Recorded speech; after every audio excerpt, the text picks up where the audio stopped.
तो चलिए अब हम चलते हैं चैप्टर 8 की ओर, कॉर्पोरेट एक्शंस। कॉर्पोरेट एक्शन मतलब क्या? मतलब जब कंपनी लिस्ट होती है, पब्लिक होती है, तो उसके बहुत सारे अलग अलग एक्शंस होते हैं जो उसको करने पड़ते हैं। मतलब वो कंपनी को बहुत सारे रोल्स होते हैं। अगर कंपनी लिस्टेड है तो वो डिविडेंड्स डिक्लेयर करती है, तो आपने सुना होगा डिविडेंड मिला है, डिविडेंड डिक्लेयर किया ये कंपनी ने। तो जो डिविडेंड होता है वो कंपनी अपने प्रॉफिट से देती है। मतलब फॉर एग्जाम्पल, जब कंपनी अच्छा प्रॉफिट कमाती है तो उसको कुछ डिविडेंड्स देती है, डिविडेंड्स की ओर पे, मतलब एज अ गिफ्ट। अगर कंपनी ने बहुत अच्छा मतलब प्रॉफिट किया है, तो वो क्या करेगी, कुछ हिस्सा या फिर कुछ पैसा आपको आपके अकाउंट में दे देगी शेयर होल्डर के लिए। क्योंकि आप शेयर होल्डर हो तो वो आपको डिविडेंड देगी।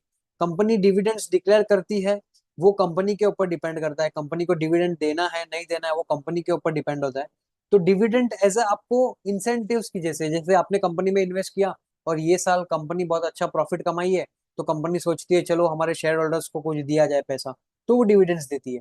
बोनस इशू, बोनस इशू मतलब कि फॉर एग्जांपल आपके पास 100 शेयर्स है रिलायंस के, तो कंपनी अगर अच्छा काम करती है और कंपनी के शेयर्स के प्राइस बहुत बढ़ गए हैं, तो उसको लग रहा है कि स्टॉक का प्राइस जो है उसको हाफ करना है या फिर एक फ्री में शेयर्स देने हैं कंपनी को, तो वो क्या करती है, वो जो शेयर्स होते हैं उसको, फॉर एग्जांपल आपने सुना होगा bonus issue 1:1।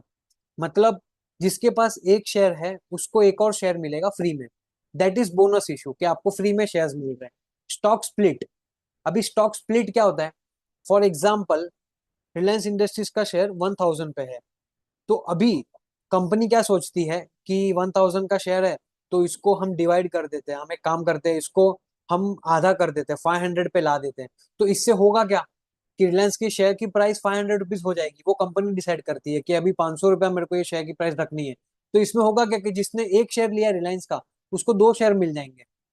This is stock split. कि स्टॉक स्प्लिट हुआ, 1000 का शेयर 500 का हो गया, लेकिन आपको 500 रुपया, आपको फिर ऐसा नहीं होगा कि आपको लॉस हो जाएगा क्योंकि आपने तो 1000 में लिया था, नहीं। आपके अकाउंट में दो क्वांटिटी आ जाएगी। समझ रहे हो? 500 and 500। This is known as stock split. Now what is rights issue? Rights issue ऐसा है कि जो भी शेयर होल्डर्स है उन्हीं से कंपनी पैसा मांगती है।